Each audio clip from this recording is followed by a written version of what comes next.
Assalamualaikum warahmatullahi wabarakatuh. Kami dari kelompok 2 akan mempresentasikan mata kuliah Teologi Islam, yaitu dengan materi Sejarah Perkembangan Teologi Islam. Nama kelompok kami yaitu Lulu Imratul Hasanah, Siti Azizah, dan Wafik Al-Ahya.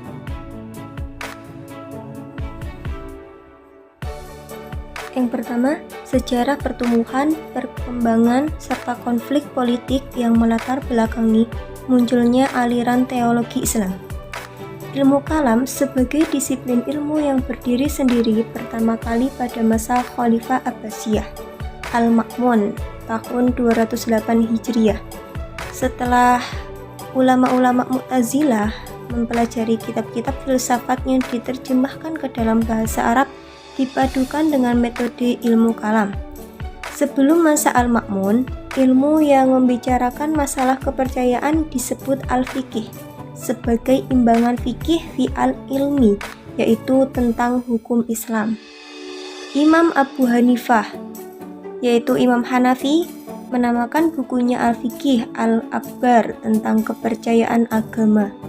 Dalam perkembangan selanjutnya, istilah fikih dikhususkan untuk ilmu yang membicarakan persoalan hukum Islam. Faktor dari sejarah berdirinya ilmu kalam apabila dilihat dari faktor internal, yaitu orang muslim sendiri. Yang pertama, Al-Quran, di samping ajakannya untuk tauhid dan mempercayai kenabian serta yang lainnya. Di dalamnya juga menyinggung mengenai golongan dan agama yang ada pada masa Nabi Muhammad SAW. Yang kedua, ketika kaum muslimin selesai membuka negeri-negeri baru untuk masuk Islam, mereka mulai tentram dan tenang pikirannya di samping melimpahnya segala rezekinya. Yang ketiga, persoalan politik seperti persoalan khilafah.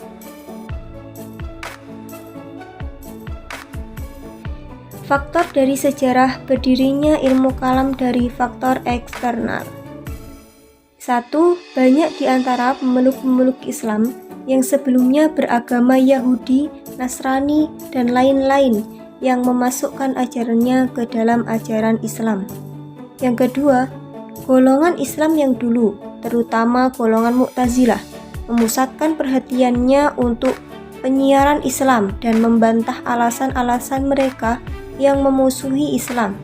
Salah satu senjata yang digunakan dalam perang pendapat yaitu filsafat.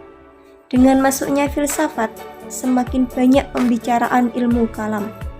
Yang ketiga, sebagai kelanjutan dari sebab tersebut, para mutakallimin hendak mengimbangi lawan-lawannya yang menggunakan filsafat sehingga mereka terpaksa mempelajari logika dari filsafat, terutama segi ketuhanan. Awal mula adanya persoalan teologi dikarenakan adanya pergolakan politik yang mengenai masalah khilafah tentang pergantian pemimpin sepeninggal Rasulullah. Selain itu juga mengenai pembunuhan Khalifah Utsman bin Affan yang memperuncing persoalan politik agama, sehingga dari permasalahan tersebut menimbulkan 3 aliran teologi Islam, yaitu aliran Khawarij, aliran Murji'ah, aliran Mu'tazilah. Yang kedua, situasi problematis pasca wafatnya Rasul. Ada beberapa permasalahan yang muncul sepeninggal Nabi Muhammad SAW. Salah satunya adalah persoalan politik mengenai pemimpin pengganti Rasulullah. Masalah ini muncul karena beliau tidak meninggalkan wasiat mengenai siapa yang menggantikannya sebagai pemimpin dari umat Islam.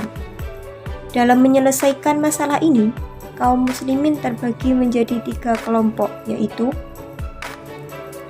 yang pertama kelompok kaum muhajirin, yang kedua kelompok kaum ansor, yang ketiga kelompok Bani Hashim.